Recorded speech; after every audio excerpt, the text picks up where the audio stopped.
नमस्कार, स्वागत आहे तुमचं आपल्या चॅनलमध्ये एआय सुपर प्रॉम्प्टर. आपण नेहमी वेगवेगळे विषय घेऊन येत असतो, तसाच आपला आजचाही विषय आहे. आज पुन्हा एकदा आपण रविवारी संडे स्पेशल मध्ये घेऊन आलोय. या आठवड्यात भारतात किंवा जगाच्या पाठीवर काय असं महत्वाचं घडलंय. व्हिडिओ सुरू करायच्या आधी या व्हिडिओला लाईक करा, चॅनलला सबस्क्राईब करा आणि हा व्हिडिओ तुम्ही इतरांशी शेअर करा. डिस्क्रिप्शन मध्ये डिस्क्लेमर दिलाय. चला तर पाहूया नेमकं काय घडलंय असं इंटरेस्टिंग या पूर्ण आठवड्यामध्ये. बऱ्याचशा घडामोडी आहेत आणि याचा तुमच्या आयुष्यामध्ये कसं काय संबंध येणार आहे किंवा तुमच्या आयुष्यात कसा बदल घडणार आहे हेही लवकरच तुम्हाला लक्षात येईल. सगळ्यात महत्वाचं पहिली गोष्ट काय झाली आहे ती म्हणजे भारत आणि जपान यांच्या संबंधांना पुन्हा एकदा वेगळी अशी दिशा मिळाली आहे आणि ही ओपन करणाऱ्या भारतामध्ये येणाऱ्या नवीन पिढीला एक नवीन दरवाजा. आणि हा दरवाजा एवढा मोठा आहे की कुणीही कदाचित विचारही केलेला नसेल. काय झालंय असं, दिल्लीमध्ये भारताचे पंतप्रधान मोदीजी आणि जपानच्या सनाई टाकाईची यांची त्या पंतप्रधान आहेत तिथल्या, त्यांची महत्वपूर्ण अशी बैठक झाली आहे. त्याच्यामध्ये जवळपास 129 असे करार झालेत. आणि करार म्हणजे एमओयू सामंजस्य करार झाले. त्यात त्यांनी कोणत्या कोणत्या दिशेनं पावलं टाकायचे ठरवले बाबा या संबंधामध्ये. एक, आर्टिफिशियल इंटेलिजन्स, दुसरं ग्रीन एनर्जी, तिसरं सेमीकंडक्टर्स, चौथं क्रिटिकल मटेरियल्स, पाचवं ईव्ही बॅटरी, डिफेन्स टेक्नॉलॉजी आणि असं बरंच काही. तुम्हाला माहिती आहे जपान हा आर्थिकदृष्ट्या संपन्न पण छोटासा असा देश आहे, पण या देशामध्ये लोकांची कार्यक्षमता ही प्रचंड आहे. या देशांमधले लोक हे सकाळपासून रात्रीपर्यंत जवळपास त्यांचा स्टॅमिना हा अत्यंत पाहण्यासारखा आहे. एवढे कष्टाळू आणि एवढं त्या देशामध्ये आणि टेक्नॉलॉजिकली ऍडव्हान्समेंट तर आहेच आहे. सुरुवातीला काही काळ जगामध्ये 2 नंबरची अर्थव्यवस्था असणारी अशी जपान आजही जगाच्या 5 महत्वाच्या अर्थव्यवस्थांमध्ये नाव टिकून आहे. आता याच्यामध्ये काही महत्वाच्या गोष्टी असं काय घडणार आहे की या सगळ्या सामंजस्य करारांमधून एक, आर्थिक सुबत्ता तर भारतामध्ये येणारच आहे. पैसा हा भारतामध्ये परत एकदा येणार आहे. दुसरं, उद्योग, नवीन कारखाने, नवीन संशोधन, नवीन टेक्नॉलॉजी यांना भरघोस अशी चालना मिळणार आहे. विशेष म्हणजे भारत हा एक केवळ उत्पादन करणारा असा प्रदेश किंवा देश राहणार नाही, तो आता इनोव्हेशन पार्टनर म्हणून ऍक्च्युअली जपान बरोबरच नाही बाकीच्या सगळ्या देशांमध्ये आता इनोव्हेशन पार्टनर असा कन्सिडर केला जातोय. पूर्वी सुरुवातीला फक्त दुसऱ्या देशांमध्ये इनोव्हेशन व्हायचं आणि भारतामध्ये ते फक्त प्रोडक्शन करण्यासाठी आणि त्यांच्या गरजा भागवण्यासाठी पाठवायचे, पण आता इनोव्हेशन पार्टनर म्हणून भारताला ते कन्सिडर करतायत. म्हणजे सामंजस्यानेच आपण इनोव्हेशन करूया, नवीन काहीतरी बनवूया आणि नवीन जगाला देऊया. कारण आता एवढी जी भारतामध्ये टेक्नॉलॉजी आहे ती प्रगत झालेली आहे आणि ह्याचं ते लक्षण आहे. आता यामुळे engineering, AI, electronics, data, EV, science, manufacturing मध्ये करिअर करण्याचा जे लोक विचार करत असतील यांनी त्यांच्या लिस्टमध्ये आता बाहेर जाऊन जर करणार असतील, भारतात करणार असतील तर जपानी कंपन्या आणि जपान या देशाचा विचार करायला हरकत नाही. दुसरी महत्वाची बातमी ही थोडीशी आपल्या देशभराच्या पातळीवरती मुलांच्यासाठी महत्वाची आहे. सीबीएसई साठी विद्यार्थ्यांना मोठा असा दिलासा मिळालाय. असं काय झालंय, लाखो विद्यार्थ्यांना हा असा मोठा दिलासा कसं काय मिळालाय. सीबीएसईनं 3 भाषांचं धोरण लागू करताना सध्याच्या विद्यार्थ्यांना मोठा असा दिलासा दिलाय. सध्या इयत्ता 10वी मध्ये असलेल्या विद्यार्थ्यांवर कोणताही ताण येणार नाही याची काळजी घेतली गेली आहे. 7वी ते 9वीत असलेल्या विद्यार्थ्यांना इच्छित असलेल्या विदेशी भाषा म्हणजे फॉरेन लँग्वेजेस जे आहेत ते सुरू ठेवू शकतात, जसं इंग्लिश आणि हिंदी, त्याचबरोबर लोकल लँग्वेज, त्याचबरोबर फ्रेंच, जर्मन, रशियन, जपानी आणि आणखीन काही लँग्वेज या सुद्धा तुम्ही आता स्टडी करू शकताय किंवा करत असालच, बऱ्याचशा शाळांमध्ये करत असतीलच, पण याच्यावरती सुलभ असं धोरण आता हे केलं गेलेलं आहे. नवीन धोरण हे आता इयत्ता 6वी पासून 6th स्टँडर्ड पासून लागू होणार आहे. सीबीएसई साठीचं पालक आणि म्हणजे पॅरेंट्स आणि स्टुडंट्स मध्ये यांच्यामध्ये जो एक कन्फ्युजन होतं, एक त्यांच्यामध्ये एक प्रकारचा जो संभ्रम होता तो या धोरणामुळे आता निघून गेलाय. आता या पुढं जर बघितलं आपण या नियोजनामुळे काय झालंय, विद्यार्थ्यांवरती बेसिकली असलेला जो ताण आहे, तिसरी भाषा शिका किंवा चौथी भाषा शिका, हा जरा ताण जो आहे हा कमी होईल आणि सुलभतेनं सोप्या पद्धतीनं ह्या भाषा आत्मसात करता त्यांना येतील विदाऊट स्ट्रेस. पहिली दुसरी लँग्वेज शिकेपर्यंतच बऱ्याच वेळा घाम फुटतोय, तिसरी आणि चौथी लँग्वेज म्हणलं तर फार लोड होतंय. काही लोकांनी संस्कृत सुद्धा शिकलेलं असेल. विचार करा, 3-3, 4-4 भाषा, एक तुमची लोकल लँग्वेज, दुसरी असते नॅशनल लँग्वेज, तिसरी फॉरेन लँग्वेज. ही 3 भाषा तर नॉर्मली भारतामध्ये सगळ्यांना आज येतातच. म्हणजे हिंदी लोकल लँग्वेज जी आहे तुमची, मराठी असेल, कन्नड असेल किंवा आणखीन हिंदी असेल, या तर लँग्वेजेस, किंवा आणखीन काही साऊथच्या भाषा आहेत, तमिळ, तेलुगू, या सगळ्या ज्या भाषा आहेत त्या असतीलच. त्याचबरोबर तुमच्या नॉर्थ इंडियामधल्या सुद्धा काही असामीज आहेत किंवा आणखीन काही लँग्वेजेस आहेत, या तर आहेतच. बेंगॉली आहे, तुम्ही जर इकडं उत्तर साईडला गेला तर पंजाबी आहे. या भाषा लोकल लँग्वेजेस आहेत. त्याचबरोबर हिंदी ही तुमची राष्ट्रभाषा आहे. ही राष्ट्रभाषेबरोबरच इंग्लिश ही एक फॉरेन लँग्वेज आहे, पण भारतामध्ये ही दुसरी अशी जनरली मानली गेलेली आहे. बऱ्याच लोकांना इंग्लिशमधून संवाद करताना सोपं पडतंय भारतामध्ये. हिंदी बऱ्याच जणांना हिंदी बरोबर इंग्लिश याबरोबर, आणि आता याच बरोबर जर्मन म्हणा किंवा फ्रेंच म्हणा किंवा रशियन म्हणा, जॅपनीज म्हणा, स्पॅनिश म्हणा, या सगळ्या लँग्वेज सुद्धा तुम्ही सुलभतेनं आता कशा पद्धतीनं आत्मसात करू शकताय, यासाठी जे धोरण होतं हे सुलभ आणि सोपं अशा पद्धतीनं केलंय. आता पुढच्या काळामध्ये कशा पद्धतीनं विद्यार्थी हे आत्मसात करतात बघूया. पण मोर लँग्वेजेस आर व्हेरी युजफुल, आणि त्याचमुळं या मोठ्या प्रमाणावरती हे धोरण आता कसं सक्सेसफुल होईल याच्यासाठी सरकार मागं लागलंय. त्या पुढं संसदेचं मान्सून असं अधिवेशन सुरू होणार आहे. 20 जुलै रोजी संसदेचं मान्सून असं अधिवेशन आता सुरू होतंय. 19 दिवस जवळपास संसदेमध्ये कामकाज सुरू राहणार आहे. यामध्ये पुन्हा एकदा 20 जुलै ते 13 ऑगस्ट या पिरियडमध्ये असतील.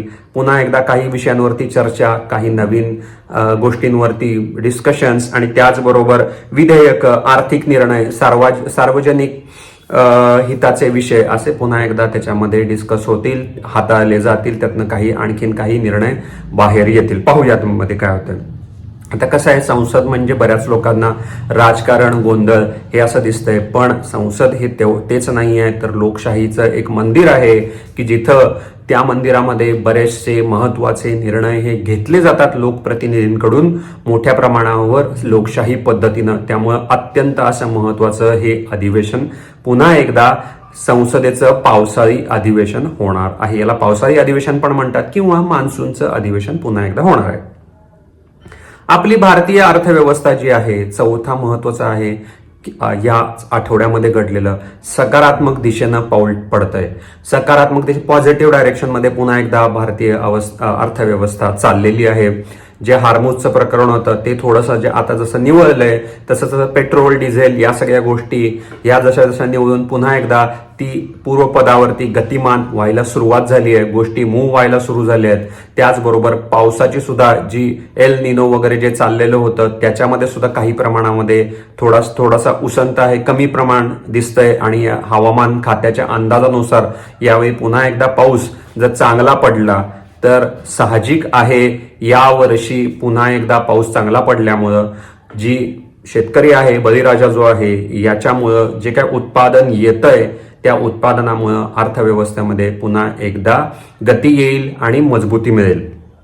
आता याचमध्ये जेव्हा आपली अर्थव्यवस्था ही पॉझिटिव्ह डायरेक्शनमध्ये चालली आहे, यामध्ये ईव्ही बॅटरीचे जसे भारत आणि जपानचा जो करार झालाय ते ग्रीन एनर्जी, क्रिटिकल मिनरल्स या क्षेत्रांमध्ये पावलं जशी पडायली आहेत. सेमीकंडक्टर्सच्या फॅक्टरीज उभ्या राहिल्यात. पूर्वी फक्त मॅन्युफॅक्चरिंग किंवा असेंब्ली असे फक्त युनिट्स होते, आता ते मॅन्युफॅक्चर सुद्धा इकडे भारतामध्ये व्हायला लागलेत. आणि ते सेमीकंडक्टर युनिट्स जे आहेत ते आता पुढचं पाऊल घेऊन या जगाच्या पाठीवरती भारताचं पाऊल घेऊन येतील असं दिसतंय.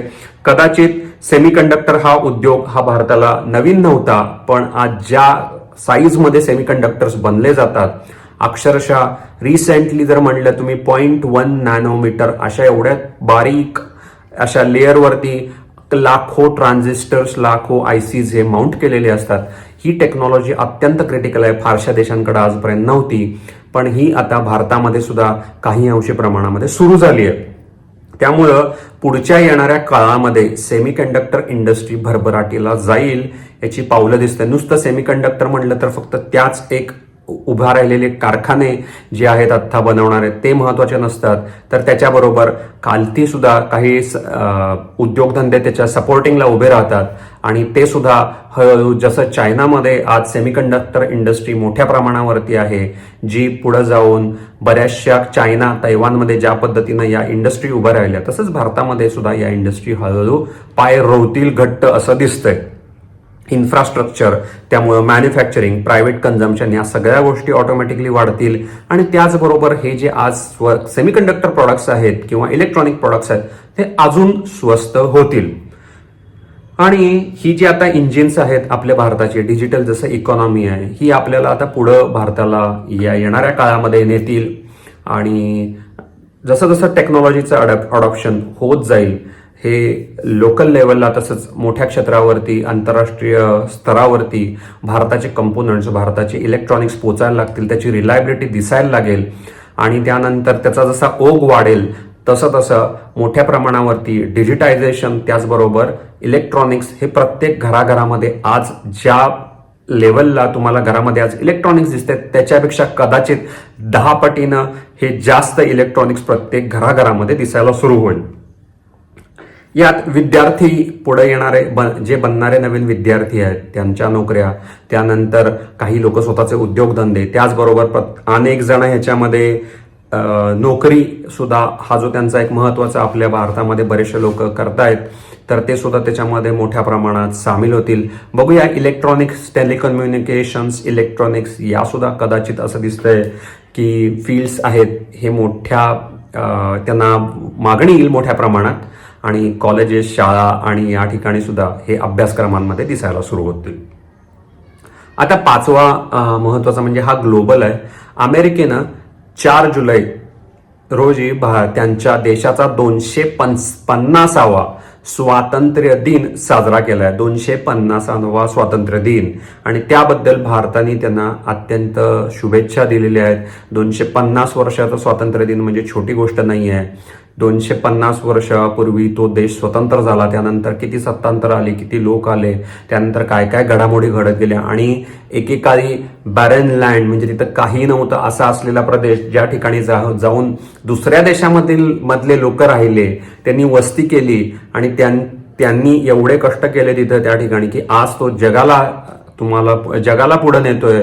जगाचं टेक्नॉलॉजी, इनोव्हेशन आणि मेन इंजिन म्हणलं तर अजूनही अमेरिकाच आहे आणि या अमेरिकेला जवळपास 250 वर्ष स्वातंत्र्याचे पूर्ण झालेत. त्याबद्दल मोदींनी तसेच भारतीय जनतेनं सुद्धा त्यांना शुभेच्छा दिलेल्या आहेत. आता स्पोर्ट्समध्ये सुद्धा इंटरेस्टिंग गोष्टी चालूच आहेत. साहजिक आहे, फुटबॉल वर्ल्ड कप जो आहे आज US मध्ये चालू आहे. US, मेक्सिको या इक्वेडोर अशा या देशांमध्ये आज वर्ल्ड कप चालू आहे. भारतीय खेळाडूंचा उत्साह तर सुरूच आहे. भारतीय खेळाडूंना आता भारतामध्ये सुद्धा फुटबॉलला पुन्हा एकदा जम्प, जसं जसं फुटबॉल हा सेकंड स्टेजला जातोय, थर्ड स्टेज ग्रुपला जातोय, तसं हळूहळू त्याच्यामध्ये सगळ्यांचा उत्साह वाढत जायला लागतोय आणि जसं जसं शेवटच्या फायनल मॅच पर्यंत येईल तोपर्यंत प्रत्येक घरामध्ये सुद्धा भारतामध्ये फुटबॉल त्या फायनल मॅचला सगळेजण चिकटून असणार आहेत.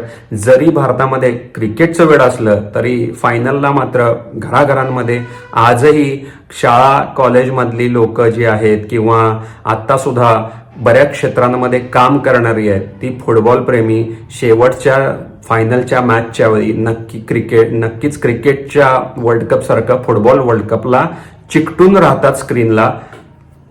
आता यातला एक महत्वाचा इंटरेस्टिंग पॉइंट असा आहे की भारतीय वंशाचा सरप्रीत सिंग यानं न्यूझीलंडकडून एंट्री घेतली होती त्यांच्या टीममध्ये आणि त्यांनी सुद्धा फार छान परफॉर्मन्स केलंय. कदाचित भारतामध्ये फुटबॉल खेळत असताना जे लोक वर जाऊ शकतात, त्यांची जी स्ट्रेंथ आहे, त्यांच्या ज्या टेक्निक्स आहेत, हे दुसऱ्या बाहेरच्या देशामध्ये तो त्यांचा मेन खेळ असल्यामुळं तिथंही ते पार्टिसिपेट करतात आणि जसं काही टेनिस खेळाडू हे बाहेरच्या देशामध्ये जाऊन त्यांनी त्या देशांकडून टेनिस खेळलं गेलं. तसंच भारताचा सुद्धा एक भारतीय वंशाचा सरप्रीत सिंग हा जो युवक आहे त्यानं न्यूझीलंडकडून खेळत एक वेगळाच पराक्रम असा गाजवलेला आहे. त्यामुळं भारतामध्ये जेव्हा केव्हा इवन भारतीय वंशाचे लोक सुद्धा तुम्हाला दिसतात या फॉरेन कंट्रीजमधून फुटबॉल सारख्या टीममध्ये खेळताना, ऑटोमॅटिक त्या लोकल स्टेटमध्ये त्यांचं अडॉप्शन वाढतंय. जसं पंजाबमध्ये म्हणा, बेंगॉलमध्ये म्हणा, महाराष्ट्रात म्हणा किंवा साऊथला म्हणा, केरळ, तमिळनाडू या इथं तर ऑलरेडी फुटबॉलचं प्रेम आहेच. त्यात जसे जसे खेळाडू त्यांचे तिथे वाढतील तसं फुटबॉलचं प्रेम सुद्धा तिथं लोकांचं वाढत जाईल आणि वाढतंय पण, साहजिक आहे. आणखीन एक म्हणजे क्रिकेटच्या संदर्भात आहे. 15 वर्ष किंवा म्हणूया 16व्या वर्षी पुन्हा एकदा तुम्हाला नाव माहिती आहे या यंगस्टरनं किंवा यंग अशा खेळाडूनं वैभव सूर्यवंशीनं T20 टीममध्ये, मोठ्यांच्या T20 टीममध्ये एंट्री केली आणि भारतीय आंतरराष्ट्रीय लॉर्ड या ओल्ड ट्रॅफर्ड या स्टेडियमवरती त्यानं पहिल्या बॉलला षटकार मारलेला आहे. त्याची तुम्ही जर बॅटिंग बघितली वैभव सूर्यवंशीची तर जणू काय त्याला रनिंग मशीनच म्हणतायत की दिसणारा प्रत्येक बॉल 6 किंवा 4 या दोनच गोष्टी होतात. कमीत कमी बॉल्समध्ये जास्तीत जास्त रन काढायच्या. आजकाल 50 ओव्हरच्या ज्या मॅचेस ज्या असतात त्या सुद्धा जणू काय 20 प्रमाणच खेळल्या जातात आणि कमीत कमी वेळेमध्ये जास्तीत जास्त रन काढण्यासाठी रनिंग मशीन ही जी वैभव सूर्यवंशी आहे त्यानं पुन्हा एकदा साबित केलंय की जरी समोरचा खेळाडू हा जुना जरी असला किंवा बॉलर हा जुना जरी असला तरी यंगस्टर सुद्धा त्याला षटकार चौकार ठोकू शकतात, असं त्यांनी पुन्हा एकदा तिथं जाऊन प्रूव्ह केलंय.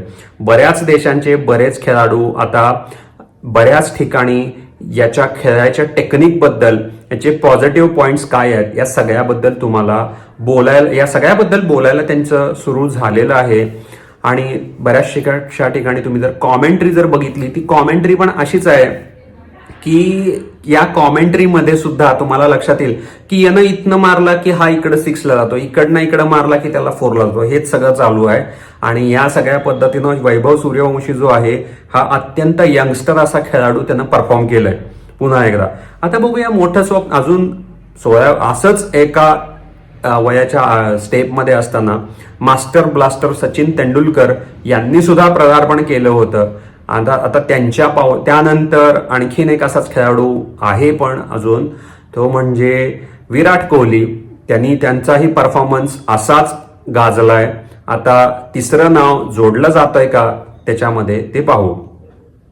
टेक वर्ल्डमध्ये पुन्हा एकदा काय झालंय, टेक वर्ल्डमध्ये आर्टिफिशियल इंटेलिजन्स तर आहेच आहे, जुन्या टेक्नॉलॉजीज पण आहेत, पण आता आर्टिफिशियल इंटेलिजन्स जो आहे त्याच्यामुळं लोकांना मधल्या काळामध्ये असं वाटत होतं की AI मधले जे जॉब्स आहेत त्यांना काय होणार, पण जे लोक स्किल्ड आहेत आता तयार व्हायला लागलेत. AI लोक वापरायचं कसं यामध्ये तयार व्हायला लागलेत. जसं जसं लोक त्याच्यामध्ये तयार होतील तसं तसं त्याचं अडॉप्शन भारतामध्ये सुद्धा वाढायला लागलंय.